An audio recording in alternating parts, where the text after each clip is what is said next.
shows where the location is in the county. It's just south of 418, outside of Fountain Inn. You can see it's adjacent to South Shirley Road and McKelvey Road. McKelvey Road is a state road. South Shirley Road and Woodside Road are county roads. This is the preliminary plat application received July 29th from the applicant. You should have received a copy of that in your packet as well. On August 9th, I visited the site. The required postings have been made by the applicant. This is looking south along McKelvey Road. Again, this is a state road. And here, looking at the intersection of South Shirley and McKelvey.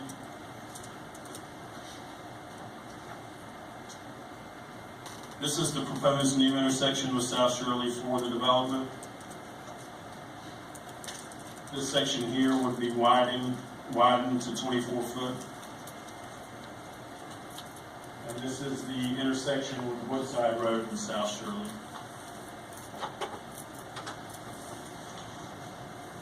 The intersection of the proposed new road with Woodside Road is shown here.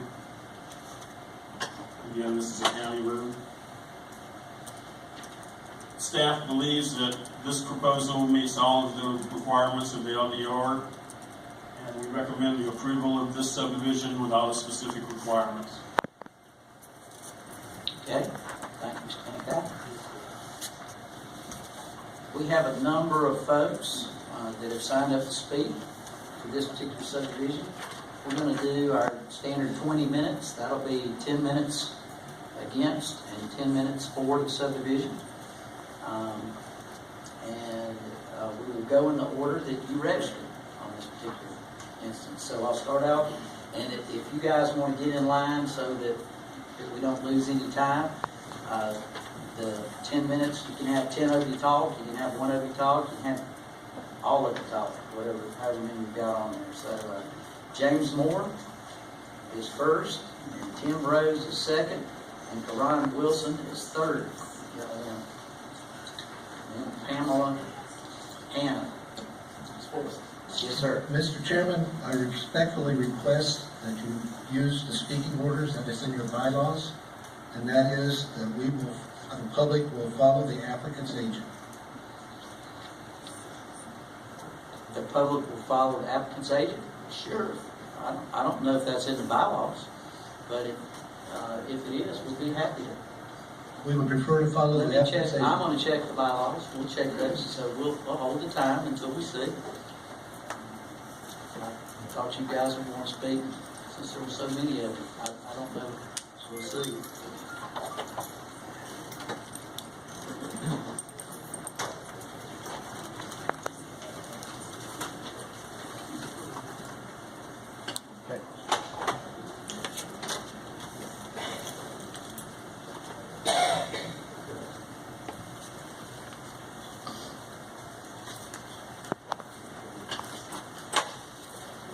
I'm going to assume that we're going to find that in there or you wouldn't have brought it up. So let's go ahead with the applicant, and if they find something different,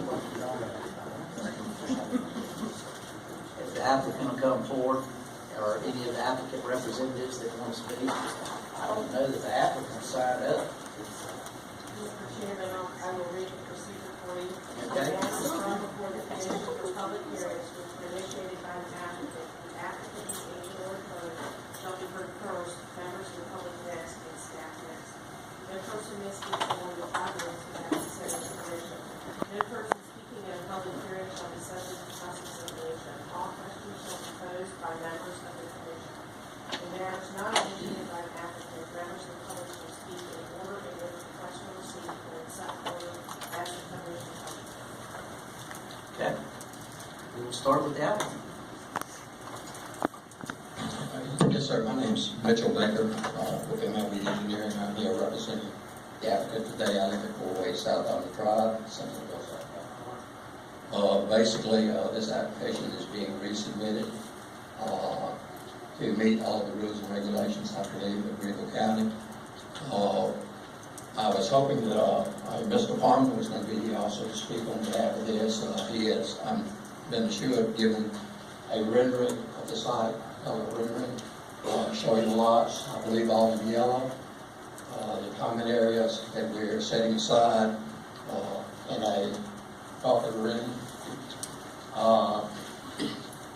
The main thing I would like to point out, just for reference, for those that may not really understand, our property slopes from all of the roads to the south or southeast. The toward the 50-acre property that if you refer to that drawing right there, the 50-acre tract back here is listed as conserved. It is set aside. It is not part of the development. It was at one time part of the tract of land. It will never be developed by law. But if you were to read our topos, we fall from the road back toward this creek area here, which is a delineated creek. Or we fall from South Shirley down to this lake here, which goes into a creek, and you can see where the two creeks combine. Or we've got this area here, there's a ridge right here, which all this water runs down this direction and will flow down this creek this way.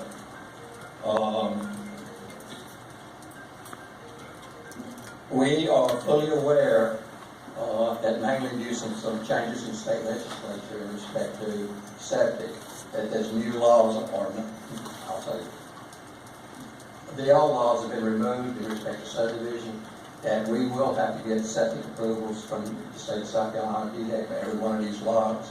My developer fully realizes that the opportunity for him to lose lots is great. That the chances that we're going to get 95 lots on the site is slim. And that's just the information. And I'm here to answer any questions you may have. Okay, commissioners, questions?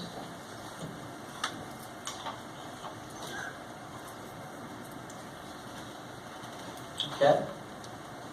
Thank you. Thank you, sir. Is there anybody else to speak in favor of?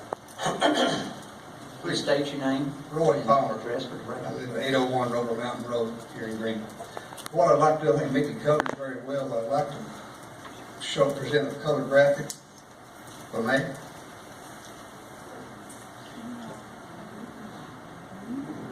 I don't know if we're set up to plug that in. So I think Mickey's covered it very well. We just put a lot of effort into having a subdivision that has none of the buildings, none of the lots face any county or state road. None of them access any private property at all during the state roads. No lots face the state roads. And we've done every effort we can to meet all the questions, I guess, that the public has as far as access, fire exit, etc., except for one item that we can't control, just 3-acre property. We can't develop 3-acre properties, no one else can either. And that's the only thing that we can't address in our design. So we're very confident we've done a very good subdivision. Got a lot of green space, common space, and very secluded. Got buffers all the way around it. We have tree and landscape buffers around all the roads. We've just done the best effort we could ever do to make a rural subdivision really look good and work well, other than lot size. Okay. That's Anything it. else? Commissioners, questions? Thank you. Is there anybody else to speak in favor? Anybody else in favor? Okay. The rules say we go to opposed, is that correct? That's correct. All right, sir.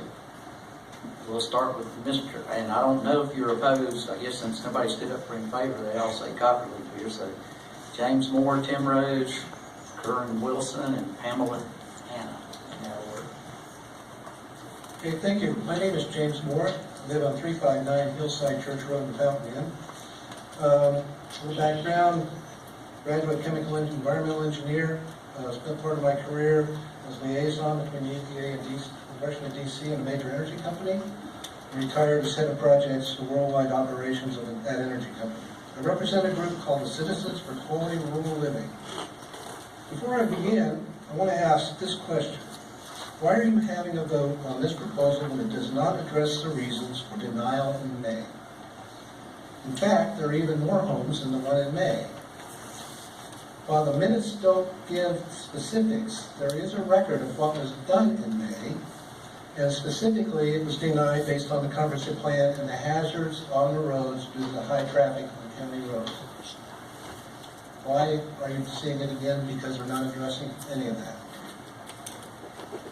You're welcome to address us, but we're not here to answer questions. So I want you to question that yourselves, because you are allowing this, but it's not addressing the reason for denial.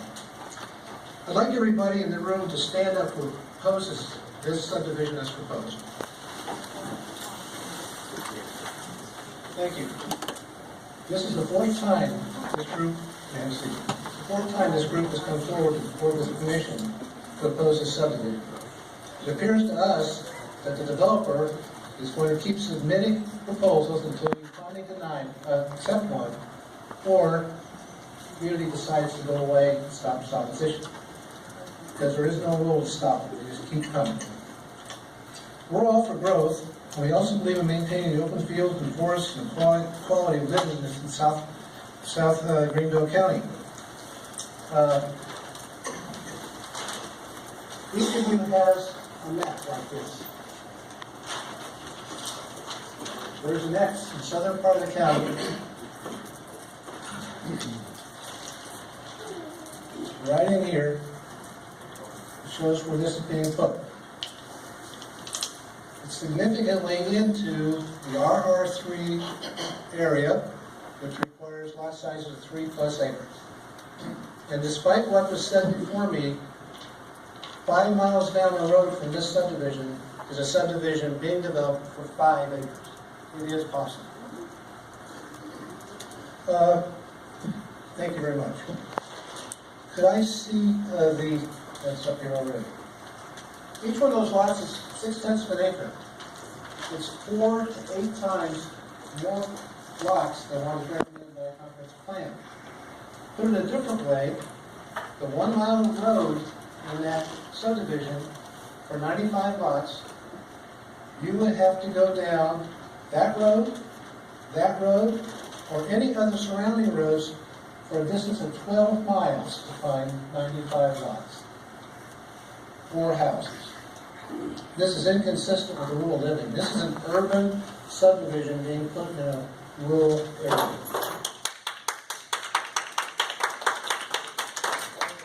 I'm going to ask y'all to keep, listen to them speak. The county infrastructure is not designed to support the high-density subdivision. Can I have the overhead that you had that shows the looking down on the properties?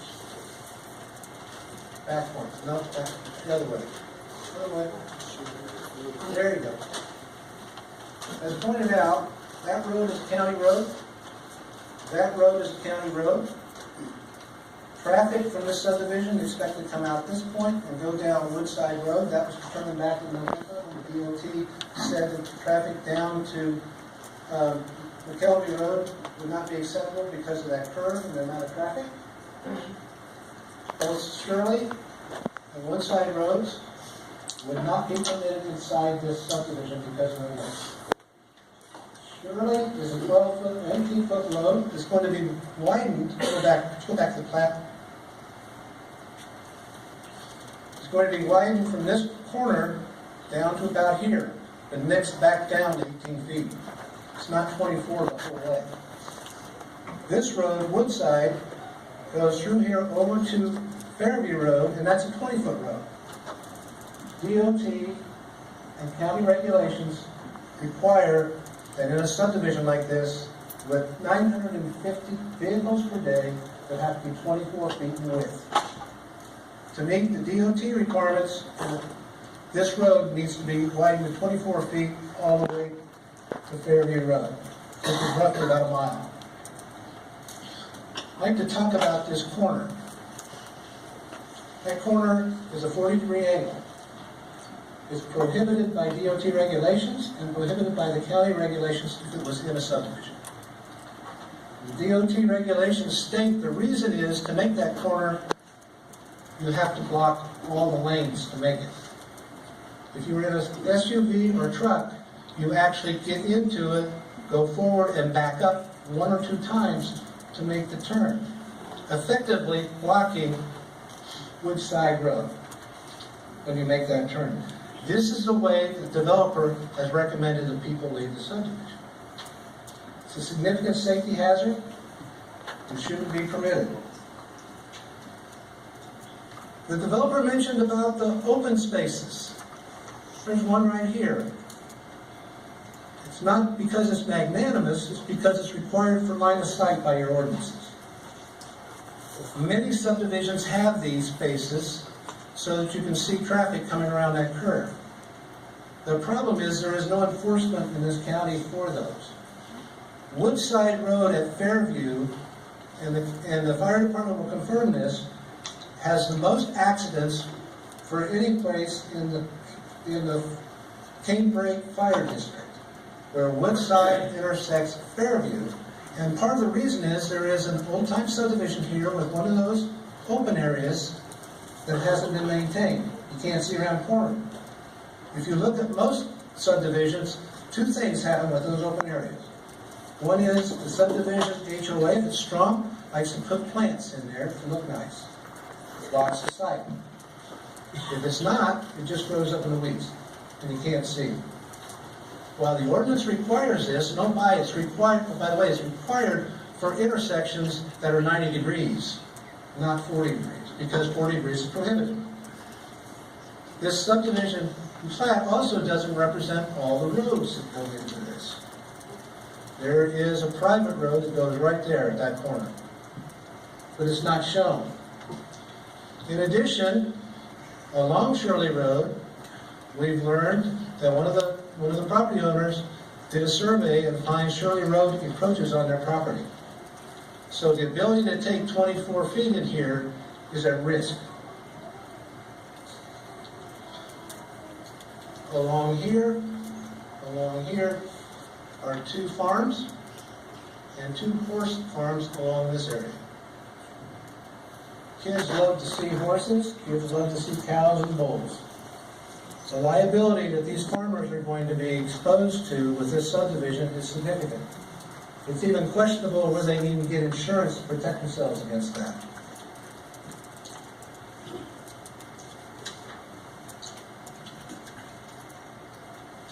We support the controlled growth of South Greenville County as recommended by the comprehensive plan. High-density subdivisions are inconsistent with the present land use and the rural setting. County roads in this subdivision, and particularly that corner, is not capable of safely handling 950 vehicles. I'll also state that in the May meeting, the representative or agent stated he couldn't get right-of-ways through there.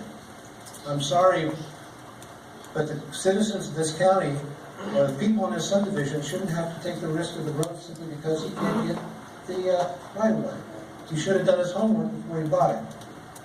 In closing, we ask the Commission to make a motion to deny the proposed subdivision on the basis it doesn't satisfy the intent of the land development regulations, specifically Section 1.1 intent.